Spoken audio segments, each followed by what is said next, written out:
Trying to walk to the net. He scored! An incredible goal! And Henry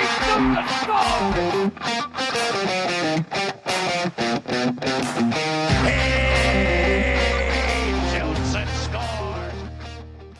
Welcome to Penn's Weekly Update with Scott and Ken, presented by Pittsburgh's DSEN. My name is Ken Craig. I'm a credentialed reporter with Pittsburgh's DSEN covering the Pittsburgh Penguins. I'm joined by our resident journalist, Scott Crowell, and we're here to talk all things Pittsburgh Penguins. As always, we give you a quick episode overview before we get started. Today, we got a lot to talk about. We're going to talk Penn's weekend. They played the Jets, and they played the Carolina Hurricanes. So we're going to go over those games as well as talk about some defensive problems that have come up. Maybe touch on the road trip a little bit, the 5-game road trip that we had, and maybe talk some goalie talk, and maybe talk about the big topic right now, and that is the final 12-game push going into the end of the year and playoff seeding right now. So again, a lot to talk about. Bear with us. Before we kick off the conversation, though, just really quick housekeeping. As you know, our show is brought to you by Pittsburgh's DSEN. And if you're a first-time listener, welcome to the show. Pittsburgh's DSEN, it's a 24/7 radio station that includes Pittsburgh sports talk and lifestyle programming. If you want to check out the lineup, go to pghdsen.com. There you'll find the entire lineup, and you can listen to the station there. And if you're interested in receiving real-time updates on player interviews, coaching interviews, locker room interviews, go to Pittsburgh's DSEN YouTube and check us out. There's live shows all throughout the week, and they cover all Pittsburgh sports. And if you would like to support what we do, go ahead and subscribe. It's free. It's an easy thing you can do to support us and everything we do. And last, just so you know, we are on multiple platforms. You can find our podcast on YouTube as well as anywhere you get your podcasts, like Spotify, Apple Podcasts, anywhere. So let's get back and talk some Penguins hockey.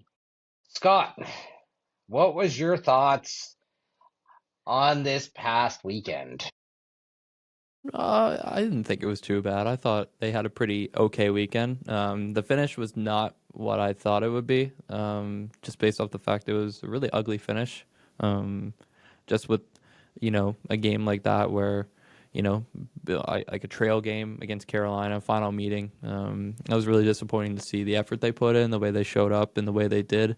I was also disappointed in just the fact that the PK has been so good all year, and then letting up 3 to 4 power play goals like that is obviously the Blake Lizotte effect does kind of kick in, and you kind of noticed him a lot without him not out there. But yeah, no, they got killed on special teams in Carolina. But I was proud of their fight against Winnipeg. Winnipeg had a lot to play for, especially since the fact that they're only 2 points out of a playoff spot now, even after our game. So they gave us a fight. I got real nervous there when that high stick call went up 4-3. I was like, oh no, could this be it, right? And if they had dropped that game, I think they would have been in some serious trouble. But they were able to scrape out 2 points in a shootout. Funny enough, Ken, in a shootout. We talked shootout last episode, and it's great to see that they finally converted a shootout into a win for once. So it's nice to see them get into that win column there. Sid finally was able to snipe one, so it was nice to see. I was going to say, it's nice whenever your leaders are able to get a goal on a shootout finally with Rax and Sidney Crosby. They are, Sid is among the top to ever do it. Mm-hmm. And we're here celebrating him finally getting a shootout goal. So I think that explains the struggles the Pens have had in the shootout area. Yeah, sure. I think I wasn't overly upset, I'll say that, with the Winnipeg game. I think, we had 2 early goals. Then it was kind of a back and forth the rest of the game, right? I mean, Pens end up winning technically 5-4 with the shootout win, but 4-4 going into overtime. I think you brought up special teams, and before I even touch on Carolina, You know, not only has our PK, and even though it is at the top of the league still, our PK has just been, or Lights out. lights out. But I mean, our power play, where did it go? As soon as Crosby came back, it disappeared in a sense. I found the philosophy they had where they were scoring all these power play goals and had both, special team success on both sides of the ice, and the PK and the power play kind of just vanished. And it Hmm. sounds weird. It's like you think, oh, Sidney Crosby will help that power play be the best in the league, and for some reason, it's now floundered to the point where it's like if they get a power play, it's back to the fact of, oh, they're just killing 2 minutes off the clock now. Yeah, And it's and like that's not a good thing. You need to put the puck in the net, especially when you get that many chances. Like you need to capitalize on them, and that's going to kill them if they can. yeah, and I mean, it's been ugly just like setting up, setting up, whether it's, boundary or entering the zone. Malkin at the point, I felt like over the weekend was specifically on the power play unit. I felt like he was his head just wasn't in it. It felt like both games actually. And they let up just one goal. One shorthanded goal, but I felt like they had multiple chances. Oh, yeah. I felt like they could have easily gotten two more. Um, so it was just, I felt like one area, like our special teams is one area that we're able to usually capitalize in and continue to beat teams down with. They just haven't been together. Things have the operating rhythm is off. Something is off there that needs to be figured out because it's just been ugly in my mind. Yeah, I think they need to go back to the drawing board a bit. Muser has to just he needs to just grab his team, and he needs to, grab a hold of them, let them know what's at stake, game by game, and just get them back to their rhythm, get them back to what was the recipe of what was making them such a successful hockey team, even when they were healthy. I think that's something that has been lost a little bit. I think that Carolina game was example number one of they lost their entire mojo. Now it is obviously the second end of a home and home back to like a home back to back, but at the same time Carolina had a day rest and they still came in prepared, ready to go, and they knew exactly what they needed to do and they executed it, and Pittsburgh did not. And ultimately they need to go back to the successful formula that was working. They need to recreate it. And guys like, Justin Brazeau, he's gotten 2 goals in his last 13-ish games.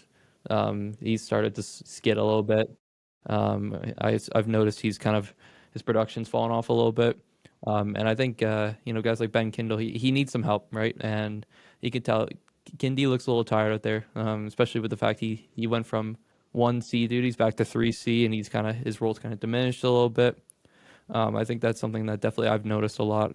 So I think they've got to sit down, talk, and see what's best going forward to make the playoffs. Because ultimately, at this point, it's playoffs or bust. They have to make it. Yeah, and that's a really good call out on Brazo. I think since he's been back from his injury, he's basically been invisible.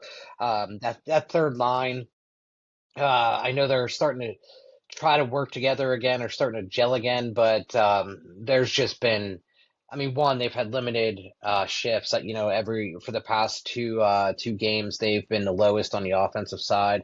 Um, in terms of just shift count, and that could be game flow, that could be anything, but Yeah, um, I feel like Kindle was a huge piece of kind of the run to this point, and to see him kind of fall off a little bit. And it's not him. I think it's just the line and how they're gelling right now. It's yeah. Well, it's hard, right, to play with those guys on a normal basis. Your injuries go down, then all of a sudden you don't play with those guys anymore, and then all of a sudden you get thrusted in. Oh, I have to start playing with these guys again, and you haven't played together in quite a while. So I can understand that, obviously having to reach out with guys, and it's been a while since you played with them and their play style. So I get that. But yeah, it I just think they'll sucks that. be yeah, I think Yeah, they'll be okay. I think it just takes that little bit of time to get back to the to that timing and understanding where people are going to be at all times. I know even on Sunday there was a few passes that Kindle made. They were net front passes that there should have been somebody there, right? Like they weren't. one, yeah, Braz didn't have his his stick on the ground or stick on the ice, I should say. Um, and missed one of the passes that would have, been a really like a high danger scoring opportunity. So, yeah, they'll get back there. Yeah, for sure. I think, to talk about Carolina right now, my concern is more around like how they're starting, right? I Yeah. felt like, yeah, they came out and scored two early goals against the Jets. Um, and I have the score sheet right here, but I think what did they do? They scored two early ones and then basically Sleep. went to sleep. Yeah, and then gave up a goal, one, two, yeah, two goals, and then yeah, and there was really no action until the end of the third period at that point.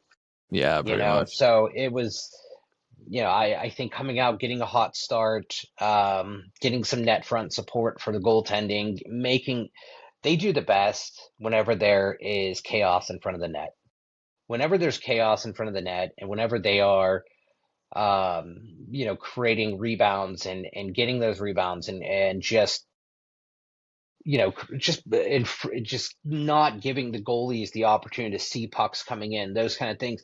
That's when they're doing their best. Whenever they're trying to play too much perimeter, it just starts to get way too ugly. And you see what happens on Sunday. It just does not flow well. Prime example, and yeah, there was no energy. I felt like they didn't have that pep in their step that they needed to. It felt like they were almost three steps behind every single player on that Carolina team. And Carolina plays a slow game. Like even Carolina looked like a slow hockey team. And it's every time those two teams play, it's like a slugfest. And they looked like they looked like a snail out there, like a Well, snail. and it was like their forecheck, right? Like Carolina's forecheck was too much for the Penguins. Penguins on the defensive zone breakouts, right? Like they could not get the puck out of the zone. Hmm. As soon as the winger would get the puck on their stick, it was like they had a man on them and they couldn't control pace. So they just whether it was like try to just dump it off really fast, or they would get a turnover right away. I mean, it happened time after time and time. They had three or four turnovers right in their defensive blue line, right in a row. And then on top of that, I know Carolina is they create turnovers with their sticks a lot, right? I mean, they're very good at it. They have their stick on your stick at all times, and someone like a Evgeny Malkin, it's going to drive them crazy. 100%. And you could tell they watched some film before they played. They when they were in town on Saturday before Sunday's game, you could tell that I think they could tell that the last two games against Pittsburgh and Carolina were not their finest efforts. And I think you could tell that Brendan Moore really wanted them to clean up their act and wanted to essentially apply more pressure, like you were saying, and making it harder for Pittsburgh to just operate. And I think that's something they really focused on, and man, did they ever do well at that, because they smothered that Penguins hockey team on Sunday like hardcore, and they made their lives living hell. And you could tell it Yeah. really got to them real bad because they just didn't do anything with it. They looked scared and they looked like they couldn't generate anything, like you were saying, right? And I think that comes back to the coach was prepared on our team on Pittsburgh, and Brendan Moore was fully prepared for that game, and they knew what they needed to do, and they executed it flawlessly. Like that was a flawless effort by Carolina. That's vintage raw Brendan Moore right there. Like I couldn't Yeah. explain it anymore. Absolutely. Back to the Jets game, and sorry to bounce around here, but Yeah, no, and you and I talked about something beforehand. yeah, And do you want to talk about that just a little bit? yeah, no. I'm gonna gather it's what we talked about with the public relations team. I'm gonna imagine you have it on hand with you right now. I'm hoping you do for episode purposes. The Pittsburgh public relations team, after the blown goaltender interference call on the 2-1 goal, correct? The Morgan Barron goal, where he pushed Eric Carlson into Arthur Shilovs, which is by the rule book a goalie interference, which should not be a goal in the NHL's official rule book, was called a goal based off goalie challenge. Pittsburgh's PR team handed out it was a pamphlet essentially, like No, it was basically a printout of the rule book. The rule book of the goalie Yeah, interference section of it, the rule book. yeah, it was a section Yeah, of the rule book, and and I handed was it out to all the media people in the box for the Penguins team. Which Ken, you were so happened to be one of the lucky recipients of of that printed out explanation of goalie interference. Yeah, can we hold that up? right here, right Awesome. here. I Yep. love it. I love it. It may Uh, go framed because you this is the should. first time. This is the first time I've been a part of it, right? Where, obviously, Dan Muse had challenged one of the goals, and looking back, we're not going to talk about if it was or wasn't goalie Yeah, interference, right? Because you and I clearly know we don't know. yeah. I don't like. Um, Let's be honest. I don't think anyone knows anymore. no, because there's just zero consistency around the league right now in terms of what is and what's not. So I don't want to talk about that.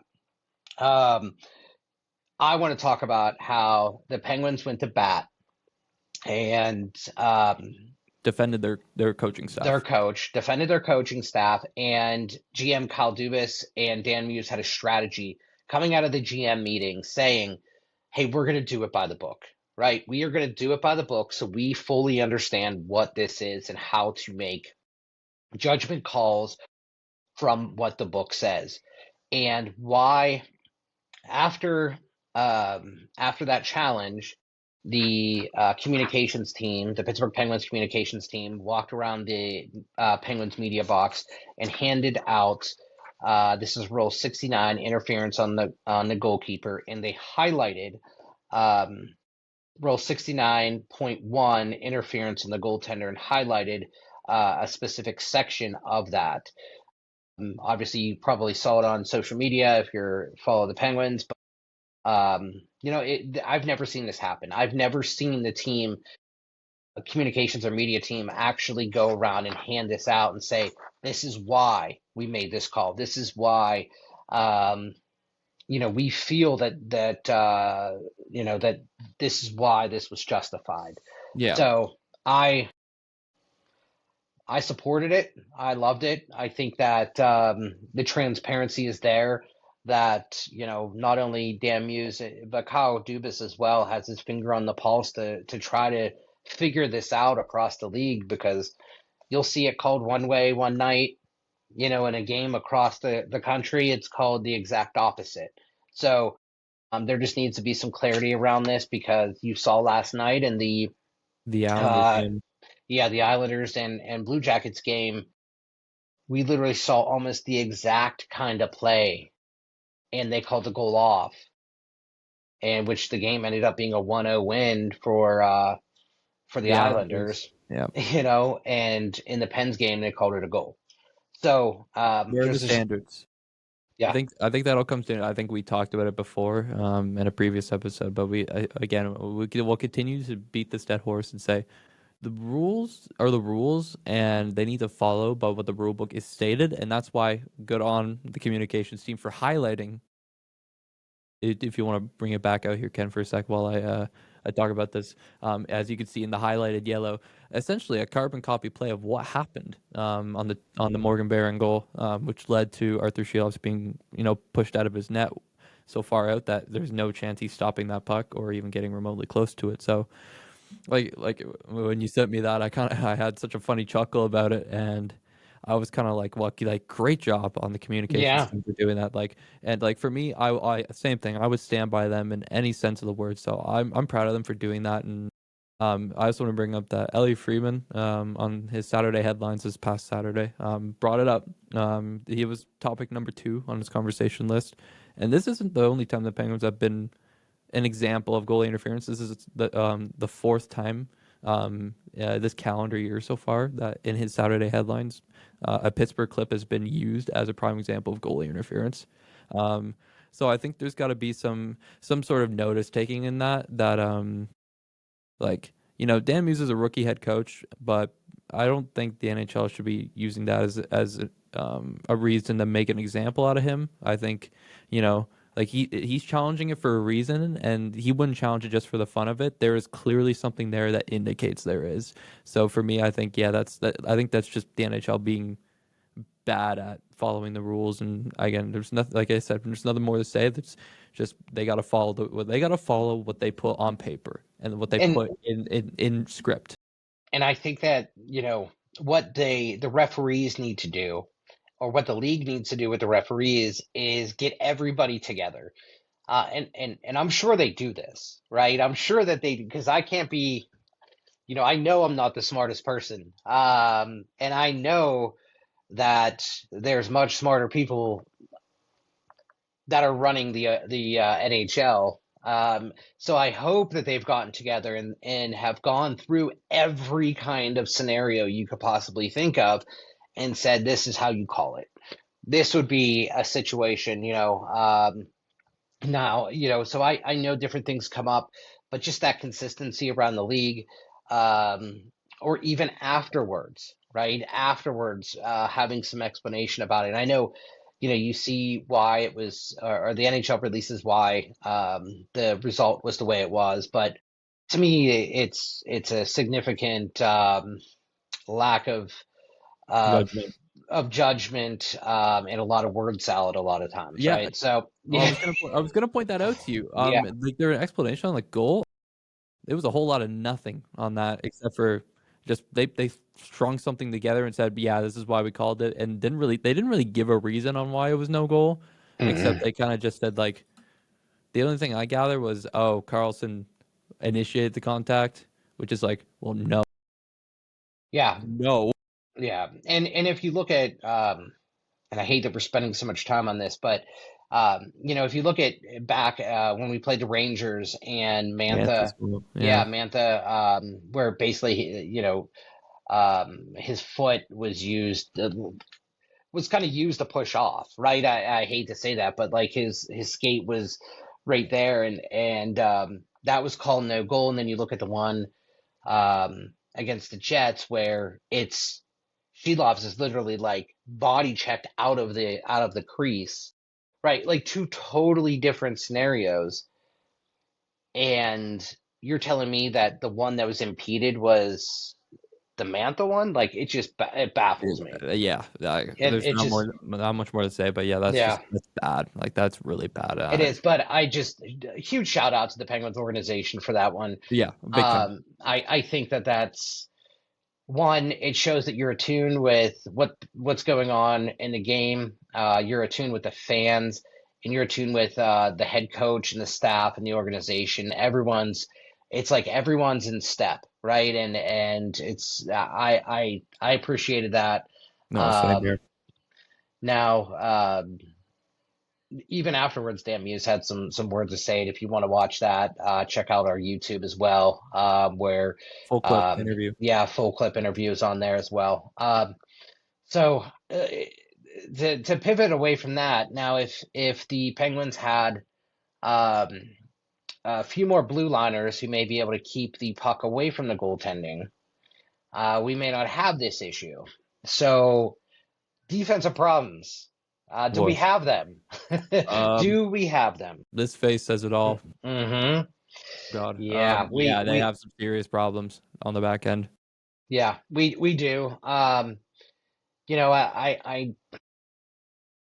know we got a second rounder out of it, but looking at the Kulak trade right now, um, I wish we had him on our team right now. And he was just a solid blue liner, and which is what we need, right? Like we need strong defenders. We have people that can move the puck. We have EK, we have Letang.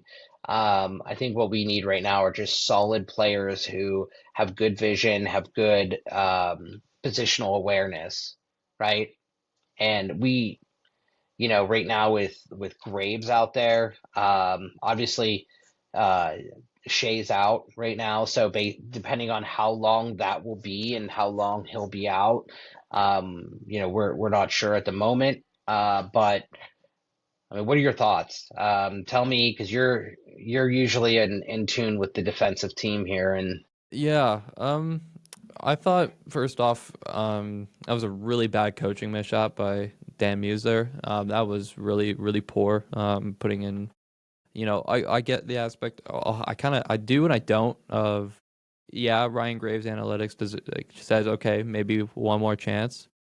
He goes out there, results in the first goal, and what gave some really costly turnovers in that game. That, well, I mean, it was noticeable that, like it was like, oh no, like why is he out here? Like, and you kind of question like what went behind that decision, like, and like Ilya Solyov is there, like he was the odd man out, and all of a sudden now he doesn't even get in and he gets leapfrogged by a player, and it's like, I kind of question it a little bit, and I think like what was the thought process there? Why, like why, what, you know, Ryan Graves has been, he's had his moments this year where he looked like he was peaking a little bit, and he's had his moments where it's not his finest moment. And yesterday alone was not his finest moment in any sense of the word. And I mean, cost to this team. He didn't play well in retrospect, and I think that was just a bad coaching decision that reflects poorly on the result. I mean, ultimately, you can only blame said player and said coach for said decisions. And Yeah. I think Yeah. Solyov's a really good defender, and benching him to give a guy a chance with and with 13 games left at that point, and you're experimenting, says a lot about where they're at right now and where their confidence is with the decor. Because yeah, okay, Shea's out, but like Solyov was just in the lineup, he comes out, but then he doesn't go back in. I mean, it's got to make a little bit of sense here. Like, there's got to be some consistency of, how does Ryan Graves leapfrog him like that? Like, that can't happen. And I think it comes down to, now you got to ask some questions. Is Graves going to be in next game? Because I don't think he can. He can't be there. No, and he had a really, I mean, maybe they're just getting him some ice time before the playoffs come. I don't know. It's been a I don't I it's the fact that we didn't add one more person to Well, and that's the just it. blue line, it's shining right now, right? And I know you brought that up at the trade deadline. I thought we would be able to maybe slide by, but I think right now it's you lose someone like a Ryan Shea, and That's detrimental. it's detrimental, right? So, um, Gerard, now it makes sense why they sent a number two, right? And is he's good? He's good, but he's not a. I don't think he's a Brett Kulak level of player, No, and Brett no. Kulak is not a superstar. Like, let me get that straight. Kulak is just a solid blue liner who brought a little bit of steadiness to that group. Yeah, for sure. I think Kulak finally found his game with Letang. He kind of transformed Letang a little bit, kind of let Hmm. him elevate his game a bit more with Kulak's steadiness, and allow kind of Tanger to go back to playing his style. I agree with you. Sammy G's good, but I think him and Letang just don't work together. And I think that was their goal, was to put him with Letang and kind of just like you swap one out for another. You swap out essentially a smaller guy with one more year left with essential term. Hmm. And it kind of backfired a little bit, which sucks because I'm sure that's exactly what they didn't want to happen, but it did happen. And now they're going to have to kind of reap the fact that just along with Skinner, they just lost a guy that just went to back-to-back Stanley Cup Finals. So Yeah. that's not a good loss to have. And ultimately, Colorado's now reaping the rewards of having an experienced defender on the back end. And if they win the Stanley Cup this year, which they look like they have a poised team to do so, like ultimately you reflect on that and you think, oh, we just traded away now a Stanley Cup champion, or like maybe a Stanley Cup champion. It's like, oh boy. Yeah, and I know we probably weren't gonna, see Kulak Ever- any longer after this Yeah, year. We're probably, but he would have been a nice piece to have to get you through a playoff run. oh, 100%. And but um, so now once if you have a full, let me rephrase that. If you were to put six out, Hmm. your starting lineup, who do you have? On the decor. Yeah, obviously, Yeah, you are we have talking fully healthy, or for fully tomorrow? healthy, fully healthy. I'd put, well, Witherspoon and Carlson. It's your number Hmm. one. I'd Yep. put Shea and Letang, Hmm. and then I put Gerard and St. Ivany. I don't know why St. Ivany's also not playing. That's a bit odd to me. He seems like he's on the fast track. He looks like he's ready to go, but like almost there, but he's not in the lineup, which just kind of confuses me. I put Gerard in St. Ivany, or I put Solioff in St. Ivany. Let me get this straight. Clifton's done. He's done he's done his time. But Clifton has been noticeably very bad in these past couple of games, and again, he's also become um, in Letang territory where I don't think you can ice him anymore because he's getting cooked out there, and he's become unplayable now. So it's like what you can't play him. So it's like well, you kind of hope St. Ivan kind of comes back sooner rather than later because he kind of was producing pretty well on that third pairing there. So it's like you have Sammy G, right, Sam Gerard, who could take those minutes with that St. Ivan, and you got yourself a pretty solid third pairing with Shazo when he comes back. So we should see JSI out there soon. That's the hope. Because I mean, he was recalled. That's what I was looking back. I'm like, he's back from his conditioning stint since Yeah, March he's been for a 16th. while. So, yeah. So, hopefully Muse is probably just trying to get him back up and going, which he should be fine. But, I Yeah, know him and, I mean, most likely it's probably going to be him and Shea on a yeah, line one would together. imagine. Yeah. Which So, unfortunately is not uh, good because Gerard doesn't work with Letang like we were talking about, and that's where it's like, can you really keep them together? now, so you talked about your defensemen. Obviously, we would love to have one more. We can't do it Yeah, now. It's too late to do yeah, that. Uh, Goalie. Let's talk yep, goalies. yep. We have two decent goalies right now. We are making a sprint. We're a 12-game sprint to the playoffs right now.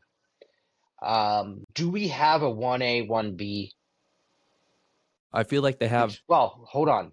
I'm sorry to cut you off there because I want to ask this question differently. We have where they're splitting every other game right now.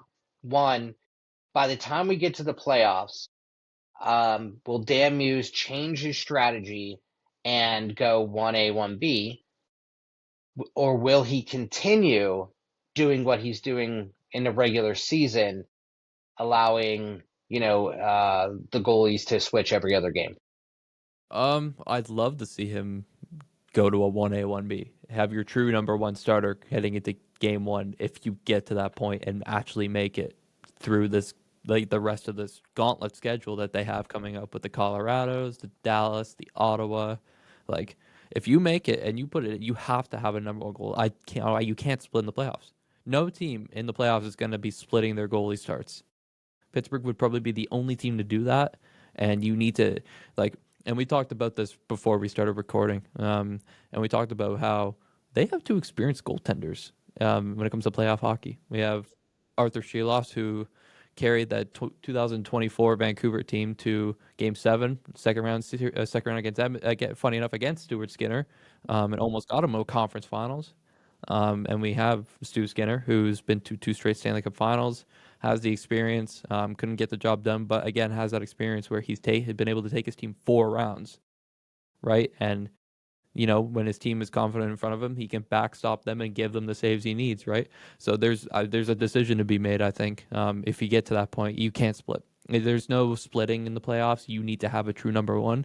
Like it kind of reminds me of when 2017 and 2016 roll around when you have Marc-Andre Fleury and Matt Murray, and you're like, oh no, we have to What? pick a number one goalie now. And you have to And ride the hot hand. You and have that's just to. and that's where Muzz came in and took the net from Flower, and Murray just rode the rest of the way through for 2016, and then Flower took over in 2017. Murray took over in Ottawa, and the rest is history from there. I mean, lights out the rest of the way, right? And that's what I mean. You talked about a hot hand, and I think they've got to find a hot hand now, see who's the better goalie, and just ride with them. Just ride all the way. So there was, after this past game in Carolina, there was a lot of complaints about um, Stuart Skinner, right? And I even saw some of the Oilers fans, chirping and throwing out there that he's just as bad as Jars, and I'm not here to debate that. No, no. But he's only had one win since January 31st, right? So he came in, and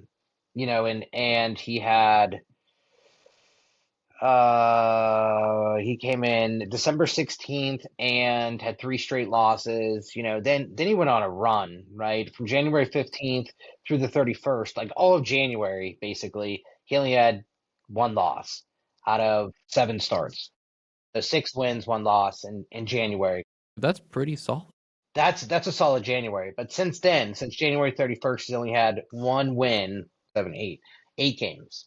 So one win in 8 games. But he's taken the team to 5 overtime, right? So only two regulation losses and one regulation win. The rest went to overtime. So we're still getting points in those. I'm not here to make an excuse, right, or say, um, that he played good or not, whatever, right? But um, two of those games he had 5+ goals. Yeah, You know, that's noticeable.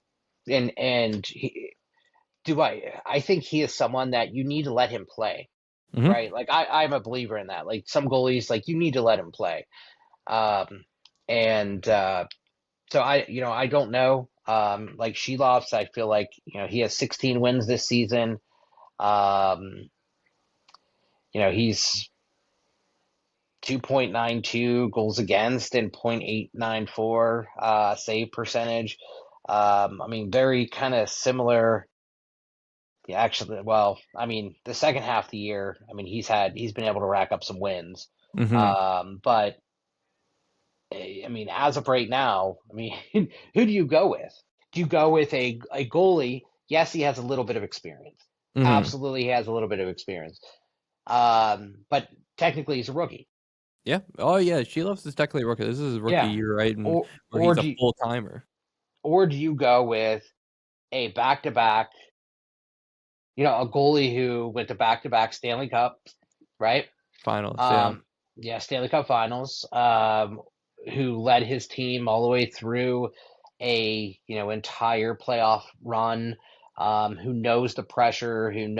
Who has gotten his team there? Hmm. Um, do you lean on that experience, or do you go with someone like Shelovs? And I'm not saying Shelovs has the hot hand right now. Yeah. He's probably playing better, if you look at the numbers, but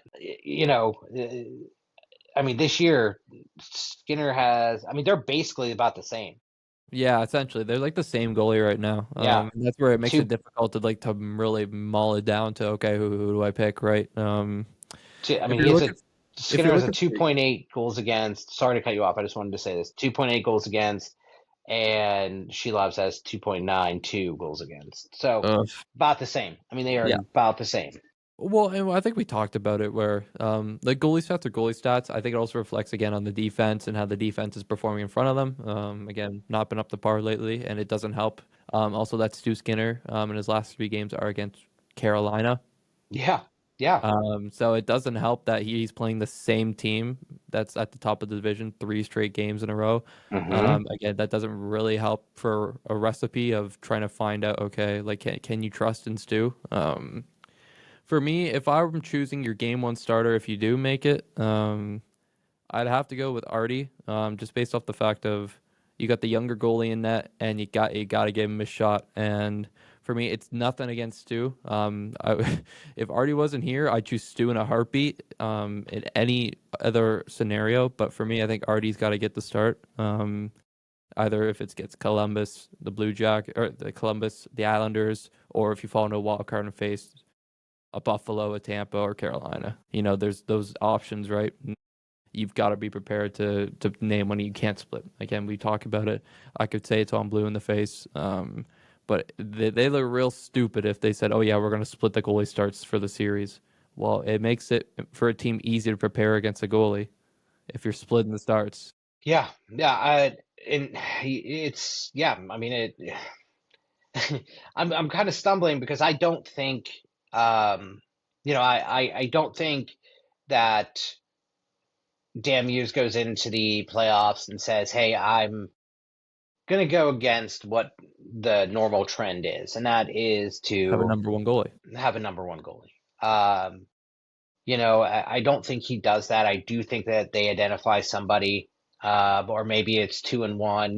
Like start off Silovs and play him until he needs a break or something. I don't know. I'm Oh, interested to see how it goes though.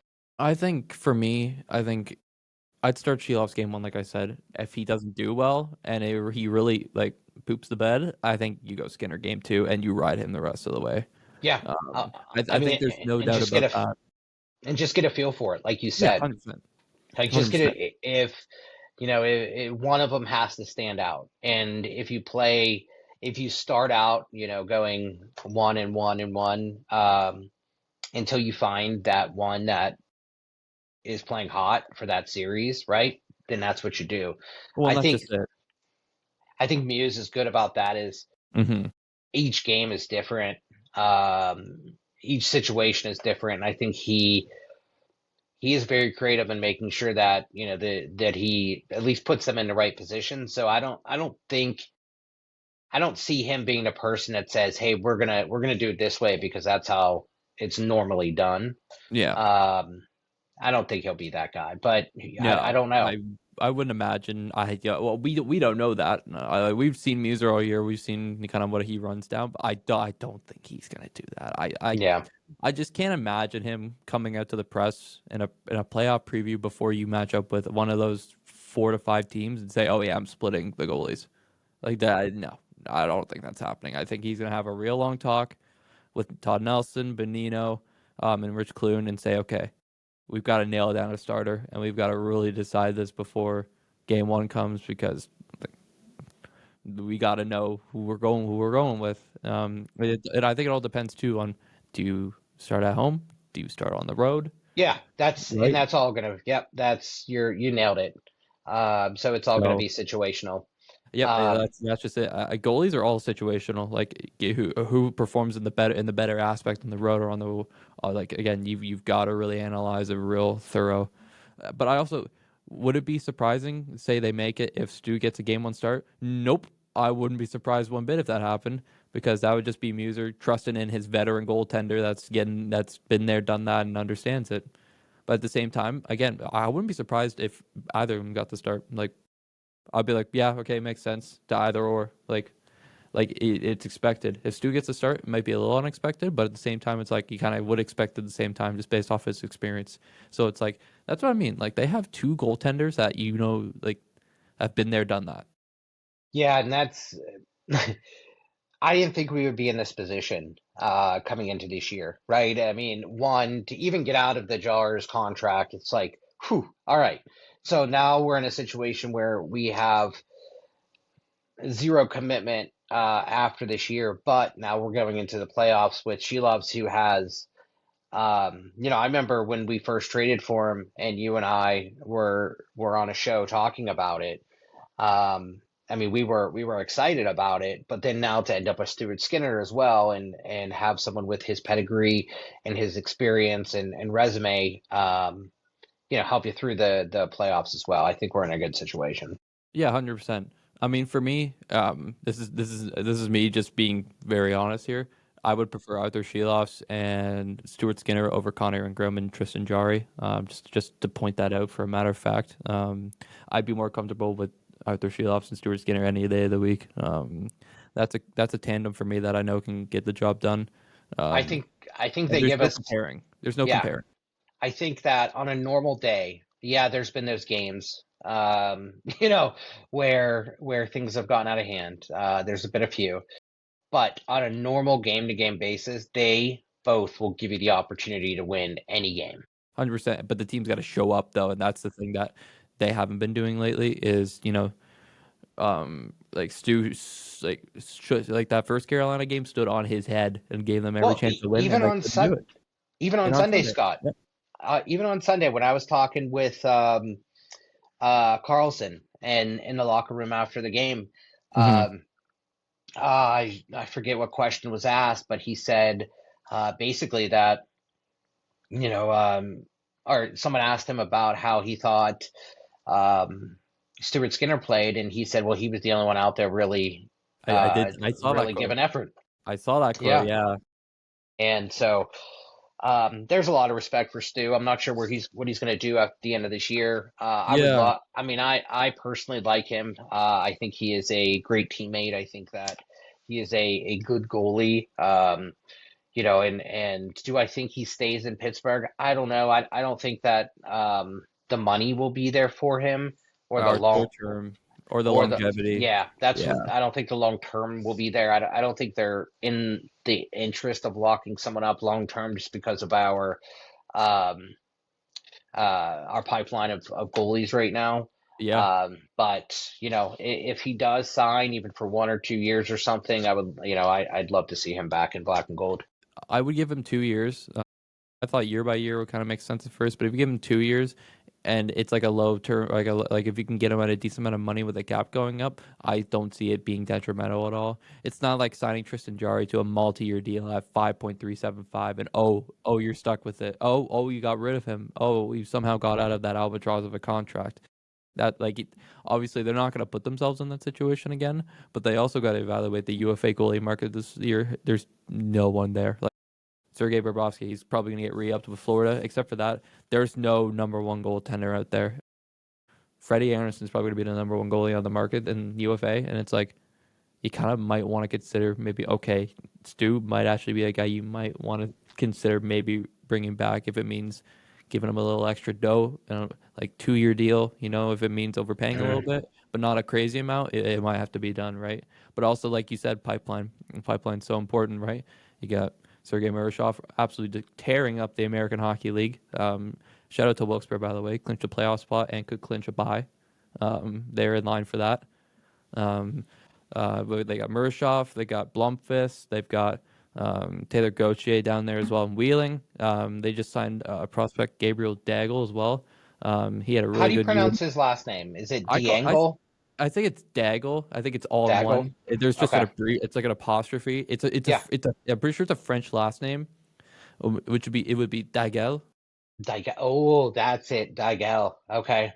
And funny enough, he also trains with Marc-Andre Fleury in the offseason, so they might have some Marc-Andre Fleury-esque in his game. So again, that's really nice. They got him to his entry level, and again, could see him in Wilkes next year. We could see him in Wheeling. Who knows? But like I said, like you were saying, the pipeline's deep, right? And they've got some decisions to make. Is Sergey ready full time next year to be splitting with Silovs if Silovs does resign? Because remember, Silovs is also in the last year of his deal as a RFA.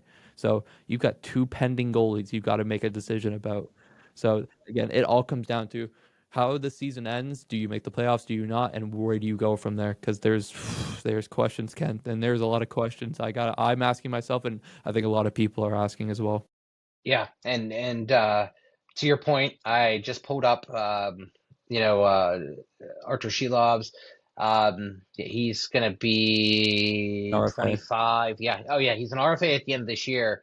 But 25-year-old goalie, as an RFA. So he's at his teetering on his prime. This is going to be his prime contract next, right? He's going Essentially, into, yeah. yeah. So, we have him at the right time. If we have to pay him you know, a little bump, I could definitely see the Penguins doing that. Yeah, well, and I think ideally these two goalies right now you've got to hang on to at least one of two. I think ultimately that's what their mission will be, because you can't bring up two rookie goaltenders and then expect to put all the pressure on them, especially if they do make the playoffs. Oh, okay, so we just made the playoffs this past season, and now okay, we want to get back there and spend as much money as we can to build a team with, they're going to get another first round pick. They may have a guy that comes in like Ben Kindle, right? And it's like, okay, now you actually have to spend money and build a team around the veterans that you have. Like, again, no Gino, maybe Gino, who knows? Okay, you've got to evaluate that, and you've got to have a goalie that's ready to go in case their goal is to push for the playoffs again if they make it this year and then beyond this season. Well, you wrap that up perfectly, Scott. Let's get into the meat and bones of this episode. Mm-hmm. I know we are, we're just over kind of 50 minutes into the episode, but I want to spend, the remainder of the time. Let's talk about the playoff push. We have 12 games Mm. left. Yes, sir. Based on the strength of schedule, we are almost over the hump.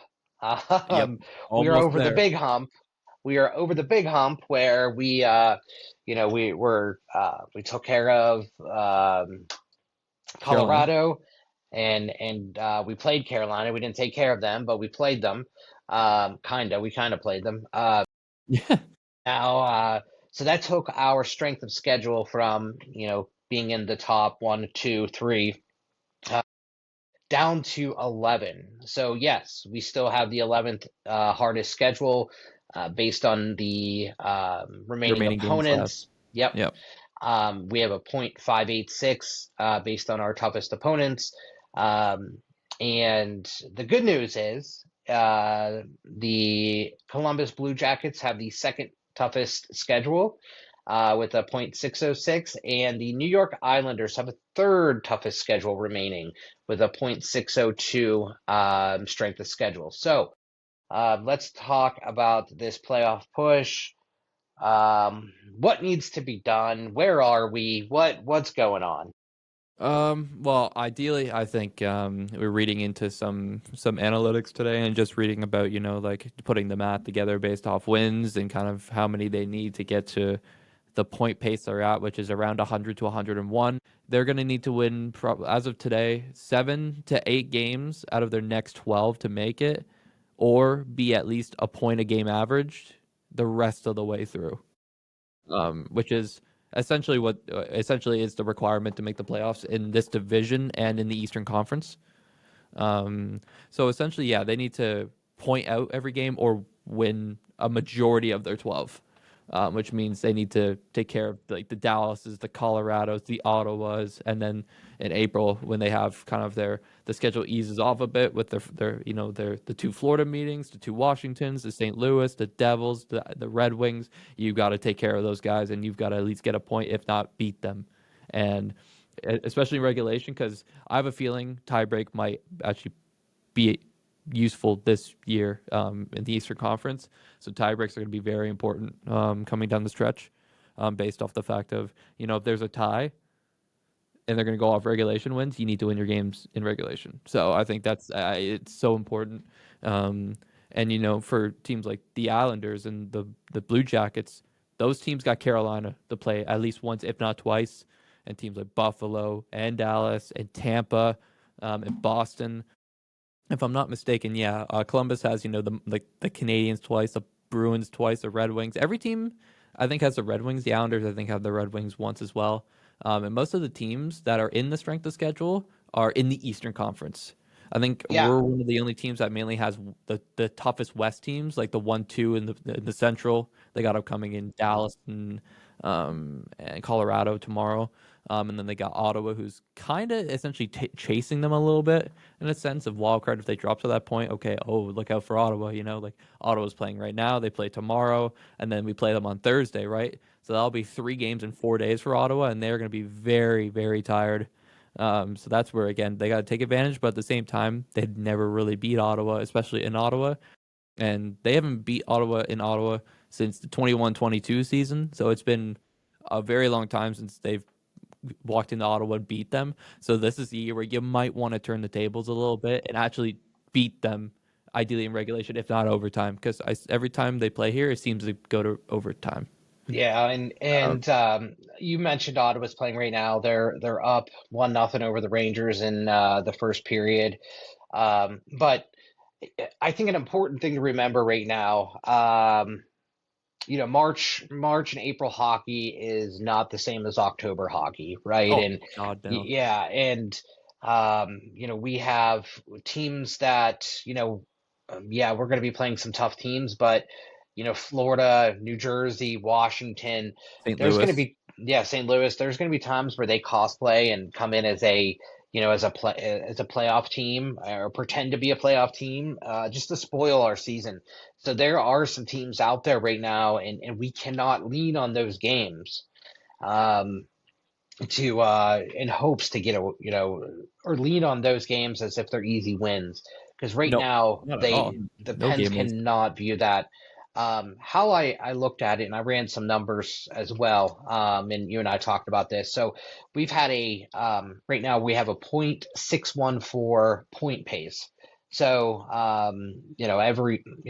our point percentage is 0.614, which is, I Hmm. believe, on the lower side of um, the division. But either way, that's Yeah, I not think so. really the point here. But mathematically speaking, so if we have, in order to be in a good place, if we stay on that pace over this next 12 games, if we Hmm. stay on that 0.614 pace, and get points in 0.614 of our games, we should be looking at, 6 to 7 wins. So let's go 7 wins. We're looking at 14 points. If we get 6 wins and maybe, a couple overtime scrapes in there, that'll help a lot. But I think No, for sure. ideally that 7 win mark is where we need to be, period. No, for sure. And You know, and I think it and sucks having go to ahead. rely on. I think it sucks having to rely on other teams as well to have to kind of pick up the slack for us being, failing on other parts. So I think it sucks the fact that we have to watch other teams try and beat the other teams we're watching Well, and yeah, Columbus. I mean, what do they need to do to pass Pittsburgh? They need to just um keep they winning. need s- they need 16 points, right? I mean, they need to beat 100 points. They have 12 games left, so they have a potential of 24 potential points. They need 16 of those 24. They need to go 8-4, or 7-3-2, or however you want to talk about it. But they need 16 points out of those next potential 24. And that they need to play at a 0.660 plus pace. Which is it's noticeably better than what they've been doing, even though they've been on a heater as of late. They first, I think last night was their first game. They didn't get a point in the last 10. So, and then what the Islanders need to do in order to pass Pittsburgh is they're because I think they're at what 85 right now. They 85 have 1 point back. and they have 11 games left, 22 possible points. So they're again same. I think they're in the same exact situation. Yeah, they need 16 plus points. They need to go 8-3, and they need to go on a straight heater the rest of the year. So we're kind of all in the same situation. We need they need 8 wins. We need 7. Hmm. So So let me ask you this, Ken. Actually, I'm gonna flip a question on to you. Do Who has the destiny in their hands right now? Like who controls their own destiny as of right now, based off of these projections and the fact that each team basically needs to have 7 to 8 wins to make it in this Metro division. yeah, I think Pittsburgh has the upper hand right now. Just because we have that one, um, we have that one up, right? Even though, we're at 86 right now, we lose, and every game we lose or every point we miss out on, we're letting them come back up, right? Yeah, So essentially. that's it. So the destiny is technically in our hands. I mean, they're both playing some stellar hockey. And if you look at this past weekend, I would say Pens need to go in a locker room somewhere and have a quick hey guys, do we know what time of the year this is right now? Yeah, We like take cannot a have break. another showing like that because Columbus is what are they in the past? They're They're six six one one and and three. three, yeah, Almost in the 10. last 10. And the Islanders are 5-5-0, right? So Columbus is really the ones that we need to concern ourselves with, but Yeah, for sure. um, Pittsburgh is the ones that has the destiny in their hands. No, I agree. I think again, they also have the extra game in hand on the Islanders, and I think that'll kind of be a story throughout the rest of the year. Is the fact that they'll probably have one less game played than the Islanders, and them and Columbus will kind of set pace at playing at each other's level.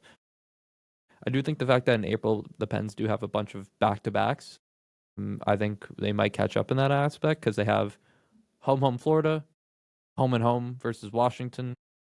So I think that's where you'll see they'll catch up. I find the rest of the like for the rest of the month, no back to backs. Actually, that's not true. They have one set of back-to-backs, the 30th and the 31st against the Islanders and the Red Wings. They have a back-to-back. And I'm going to tell you right now, Ken, those 2 games against the Islanders and the Red Wings, that's the season right there. Those 2 games right there will define everything for the rest of the season. If they can win one, if not both of those, they're making the playoffs. If not, you've got to really raise some bells and go, uh-oh. Yeah, and I agree with you 100% there. And I actually thought the game against Carolina was a similar game to that Yep. effect. Was Bro, it felt like. if we going into that game, I thought if we win this game, I think we're in a really good spot. When you look at who we have left though too, we have 1, 2, 3, 4, 5, 6 of the remaining games are against basically playoff teams. Yeah, that teams that will be there like April 18th, ready to go for game 1 of the playoffs. Yep. So like the Tampa Bay, the Dallas, it confirmed the Dallas and Colorado, they're going to be there April 18th. Possibly Detroit, maybe the Islanders, maybe Ottawa. Ottawa's chasing. Tampa for sure will be there. So again, like they've got to take care of business against those teams because those are games that will make or break a team season. And right now it's essentially push time. Like you push comes to shove, it's push time, and they've got to really put in everything. Like I'm not saying you squeak into the playoffs and then you like lose in round 1. They've got to be stellar the rest of the way. Even if they make it throughout, they've got to be on their A game, and they have to be prepared for anything and everything that comes their way. They've got to capitalize on their power plays. They've got to kill those penalties. The goalie's got to make those saves when they need those saves. And I think it all comes down to just how the team reacts in a big situation. Like that game, I'm fairly certain. Yeah, that game in the against the Islanders is in Long Island, so they're gonna be on Islander turf, and that's gonna be a massive hockey game. I think when it comes up on March 3rd, like next week, I think people are gonna realize, oh my God, this is like the magnitude of this hockey game is beyond anything we've seen all year. And historically speaking, we will always take it down to the last game. Oh, sure. Yeah. Pens fans expect not to get sleep. The next few weeks. Expect heart attacks, therapist visits, and constant stress levels being as high as possible. Well said. I think even when you look at like Carolina, they have 1, 2, 3, 4, 5, 6. They have 6 games against playoff teams, and then they have the Islanders in there as well twice. So technically they're not playoff teams right now, but they're right there. They're in the hunt as well. So the majority of their games are against playoff teams. Same with Columbus, right? They have 1, 2, 3, 4, 5, 6, 7 of their remaining 12 games are against playoff teams. So there's there's a lot of competition, and also the one team that I do not want to creep up there. Okay? I do not want to see Ottawa. Yeah, I know. Me either. Okay? And they are sitting at 81 points. I know it's 5 back, right? But that's I don't want to see them. So fingers crossed that we don't have to see them. But keep and the other team that some nightmares from, the Red Wings. Yeah. Detroit. Yeah. If we again, the shades of the Michael Bunting and Delkovich run, the Red Wings it didn't go away, and I'm just going to point out Detroit is right ahead of us in number 10 on strength of schedule remaining. They got Buffalo, Tampa, Minnesota, Pittsburgh, Columbus, Ottawa as their toughest opponents, and they have a .586 strength of schedule remaining. So that's, again, another team you got to kind of take a look at and be like, okay, if they do drop to the wild card, okay, Ottawa and Detroit are your teams to look out for. Love it. Anything, just overall in terms of chances, I know we talked a lot about kind of strategy and the road to get there and things like that. I think just overall as of today, the playoff odds to get in are 87%. 87. It's Sidney Crosby percent as of today. Yep. And so 87%. And then it looks like as of today, we have about a 52% chance of playing Columbus Blue Jackets, 18% chance of playing the Islanders, and 8% chance of playing Philadelphia, which, yeah. Yeah. Yeah, I don't see that happening. But, there's a lot going on. It's a fun time of the year. It's every day. Yeah. So it counts. But I think the most things to watch are Columbus and the Islanders. Those are the two most important teams right now. Yeah, unless Philadelphia, like they're on a 3-game heater, unless they creep up and they start all of a sudden, oh no, they're 2 points back, then you start to worry a little bit. But right now, it's Columbus, it's Long Island. Those two teams are your teams to look out for. Yeah, absolutely. The last thing I wanted to mention too, Mhm. two shout outs here. Over the weekend, Eric Carlson had he was on an absolute heater as well. He tied his career high for multi-point games in a row. Obviously, he did not get a point against Carolina, so that streak ended. However, the one of the longer streaks, or longest active streaks in the Rusty? NHL, which is Brad Rust, took his now at 7 games. So he is sitting at 7 games in a row with points. He is, he is just he was one of the only ones other than Skinner that was out there giving it 150%. No, I agree. Chinikov as well. I don't know how he does it, but since joining the Pens, he now has 13 goals. So 25 points. Yeah, I know you think about 25 points, not huge, but 13 goals since joining the Pens in basically in Pretty solid. January. Yeah, Yeah. it's he's been incredible to have on the team. So It's gonna be difficult to sign that guy. That's for sure. It's gonna cost a lot. he's going to cost a lot, but he's going to be worth it. 100%. His age and everything, yeah, he's not going anywhere. It So lines up with the timeline. If he continues beyond this year to pan out the same, oh boy. absolutely. So, in terms of Pens fans, if you need help and you don't, if you're listening to this podcast, you know when the games are, okay? Oh, yeah, But we made it clear. the Pens play at home on Tuesday against the Colorado Avalanche. Thursday, they are playing in Ottawa. Nation's capital. Yep. Not my nation. My nation's capital. First off, they're gonna be in my town. There you So go. they better show up in my city. Well, first off, my city's Vancouver, British Columbia. Yeah, but right now where I am, they're in this town. They're gonna be in this town Thursday. They better show their good faces this time around. and just so everybody knows, I'm in Pittsburgh. Scott is in whatever area that is. Yeah, Ottawa. Ottawa, Ontario, in the Yep. land of the Ontarians. And then Saturday played Dallas Stars. So we got a week of big hockey. All three Yeah. teams are powerful teams, and we got a lot of puck ahead of us. So thank you all for tuning in. Scott, do you have anything else before we wrap up?